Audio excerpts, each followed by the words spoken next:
പാലക്കാട് വിദ്യാർത്ഥിനി ആത്മഹത്യ ചെയ്തതുമായി ബന്ധപ്പെട്ട സ്കൂളിലെ പ്രതിഷേധം തുടരുകയാണ്. അവിടെ ഇന്ന്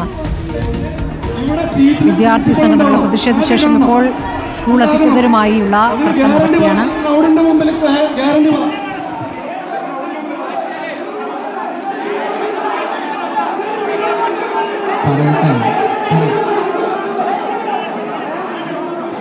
പറഞ്ഞ രീതിയിൽ വർക്കിംഗ് ഡേയ്സിൽ പ്രിൻസിപ്പളെ നിങ്ങൾക്ക് കാണാൻ വേണ്ടിയിട്ടുള്ള സൗകര്യം ഉണ്ടാക്കും. പിതാക്കളും സ്കൂൾ അധികൃതരും തമ്മിലുള്ള ചർച്ചയാണ്. ഡേയ്സിൽ പ്രിൻസിപ്പളിനെ നിങ്ങൾക്ക് കാണാനുള്ള പാരന്റ്സിന് കാണാൻ വേണ്ടിയിട്ടുള്ള ഓക്കെ തീർച്ചയായും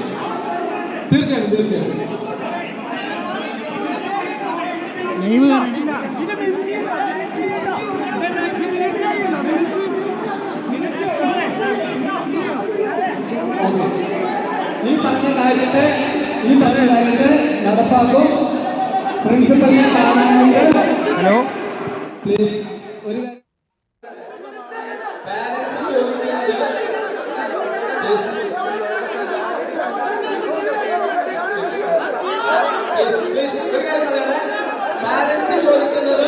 ഇക്ബാൽ വിവരങ്ങളുമായി. ഇക്ബാൽ, ഇപ്പോൾ സ്കൂളിൽ രക്ഷിതാക്കൾക്ക് ഉറപ്പുകൾ നൽകിയാണ് സ്കൂൾ അധികൃതർ. ഇപ്പോൾ എന്താണ് അവർ പറയുന്നത്? കുട്ടിയുടെ ആത്മഹത്യയുമായി ബന്ധപ്പെട്ട് ചില അധ്യാപകരുടെ മാത്രം പിഴവെന്ന രൂപത്തിലാണോ അതിനെ വിലയിരുത്തുന്നത്? സ്മൃതി, അതായത് ഇപ്പോൾ ഈ Palakkad Sreekrishnapuram saint Dominic convent സ്കൂളിൽ വെച്ച് രക്ഷിതാക്കളുടെയും അതുപോലെ തന്നെ അധ്യാപകരുടെയും യോഗം തുടരുകയാണ്. ഇതിനിടയിൽ രക്ഷിതാക്കൾ അവരുടെ പരാതികൾ കൃത്യമായി തന്നെ ഈ യോഗത്തിൽ വെച്ച് അറിയിച്ചു. അതിനുശേഷം അറിയിച്ചുകൊണ്ടിരിക്കുകയാണ്. അതിനിടയിലാണ് ഇപ്പോൾ മാനേജ്മെൻറ്റും അവരുടെ കൃത്യമായിട്ടുള്ള മറുപടികൾ ഈ വിഷയവുമായി ബന്ധപ്പെട്ട് ഇപ്പോൾ പറയുന്നത്. അതായത് എത്രയും പെട്ടെന്ന് നിലവിലെ PTA പിരിച്ചുവിട്ട് പുതിയ PTA ഉണ്ടാക്കണമെന്നുള്ളതായിരുന്നു രക്ഷിതാക്കളുടെ ആവശ്യം. ഏതായാലും പുതിയ PTA തെരഞ്ഞെടുക്കുമെന്നുള്ളത് സ്കൂൾ അധികൃതർ അറിയിച്ചു. വിദ്യാർത്ഥികൾക്കായി പ്രത്യേക കൗൺസിലറെ സ്കൂളിൽ നിയമിക്കും. മാത്രമല്ല അധ്യാപകർക്കുള്ള നിർദ്ദേശങ്ങൾ നൽകുന്നതിന് വേണ്ടിയും ഒരു പ്രത്യേക കൗൺസിലർ സ്കൂളിൽ നിയമിക്കും.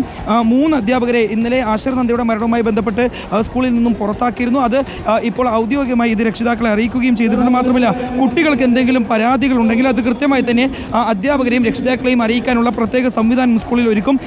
ഏതായാലും ഈ പ്രശ്നങ്ങളെ തുടർന്ന് ആശിർ നന്ദിയുടെ മരണവുമായി ബന്ധപ്പെട്ട് നടന്ന പ്രതിഷേധത്തിന് പിന്നീട് സ്കൂൾ അടച്ചിട്ടിരിക്കുകയാണ്. ഒരു അറിയിപ്പുണ്ടാകുന്നവരെ ഇനി സ്കൂൾ തുറന്ന് പ്രവർത്തിക്കില്ല എന്നുള്ളതായിരുന്നു മാനേജർ നൽകിയ വിവരം. ഏതായാലും തിങ്കളാഴ്ചയോടുകൂടി സ്കൂൾ തുറന്ന് പ്രവർത്തിപ്പിക്കും എന്നുള്ളതാണ് മാനേജ്മെന്റ് നിലവിൽ രക്ഷിതാക്കളെ അറിയിച്ചിട്ടുള്ളത്. പക്ഷേ രക്ഷിതാക്കൾ അവർക്ക് കൂടുതൽ പരാതികളുണ്ട്, അധ്യാപകരെ കുറിച്ചുള്ള പരാതികളുണ്ട്, അധ്യാപന രീതിയിലുള്ള പരാതികളുണ്ട്.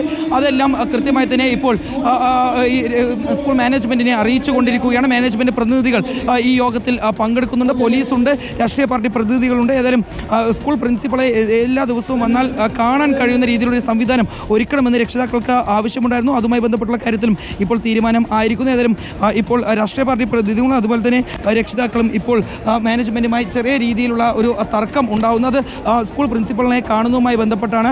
ആഴ്ചയിൽ ദിവസങ്ങൾ കണക്കെ ക്രമീകരിച്ചുകൊണ്ട് സ്കൂൾ പ്രിൻസിപ്പളെ കാണാൻ അനുവദിക്കാമെന്നുള്ളത് മാനേജ്മെന്റ് പറയുകയായിരുന്നു. പക്ഷേ ഇതിലൊരു പ്രതിഷേധം എന്നോളം പിന്നീട് രാഷ്ട്രീയ പാർട്ടി നേതാക്കളും വിദ്യാർത്ഥി സംഘടനകളും രക്ഷിതാക്കളും എത്തുകയായിരുന്നു. കാരണം എല്ലാ ദിവസവും ഏത് സമയത്തും ആവശ്യമുള്ള സമയത്ത് പ്രിൻസിപ്പളെ കാണാനുള്ള ഒരു സമയം അനുവദിക്കണം എന്നുള്ളതാണ് രക്ഷിതാക്കളുടെ ആവശ്യം. ഏതായാലും അതുമായി ബന്ധപ്പെട്ടുള്ള തീരുമാനം സ്വീകരിക്കാം എന്നുള്ളത് സ്കൂൾ മാനേജ്മെന്റ് അറിയിക്കുകയും ചെയ്തിട്ടുണ്ട്. ഏതായാലും ഇപ്പോൾ പോലീസ് ഇടപെട്ടുകൊണ്ട് ഈ തർക്കങ്ങൾ പരിഹരിക്കുന്നു. ചർച്ച വീണ്ടും പുനരാരംഭിക്കാൻ നിൽക്കുകയാണ്. ഏതായാലും ആശിർ നന്ദ എന്ന് പറയുന്ന സെന്റ് ഡൊമിനിക് സ്കൂളിലെ 9ാം ക്ലാസ് വിദ്യാർത്ഥിനിയുടെ ആത്മഹത്യയെ തുടർന്നാണ് പിന്നീട് സെന്റ് ഡൊമിനിക് സ്കൂളിലെ ഈ അധ്യാപകർക്കെതിരെയും അധ്യാപന രീതിക്കെതിരെയും വലിയ പ്രതിഷേധങ്ങൾ ആരംഭിക്കുന്നത്.